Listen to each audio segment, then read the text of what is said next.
Bachelor point খ্যাত নাট্য নির্মাতা কাজল আরিফিন অমি প্রথমবারের মতো বাবা হতে যাচ্ছেন। এমন খুশির খবরে বেশ উচ্ছ্বসিত এই নির্মাতা। তার ভেরিফাইড ফেসবুক পেজে স্ত্রীর সঙ্গে একটি ছবি পোস্ট করেছেন অমি। সেখানে তার স্ত্রীর বেবি বাম্প দেখা যাচ্ছে। সেই পোস্টে অমি লেখেন 9 বছর একসাথে। সেই পোস্টে বেশিরভাগ মন্তব্যকারী নতুন অতিথির জন্য শুভকামনা জানিয়েছেন। অমি বলেন, আলহামদুলিল্লাহ, একসঙ্গে 9 বছর কাটিয়ে দিলাম, আমাদের বেবি হবে। এখনো আমি আসলে জানি না যে ছেলে হবে নাকি মেয়ে। তবে যেটাই হবে আমি চাই আমার সুস্থ সন্তান হোক এবং আমার ওয়াইফ সুস্থ থাকুক। সবার কাছে দোয়া চাই।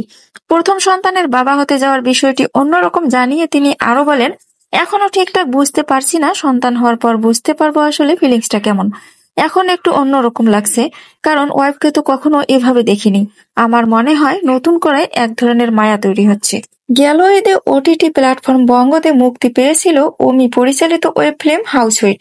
এতে অভিনয় করেছিলেন জিয়াউল হক অপূর্ব ও তাসনিয়া ফারিন।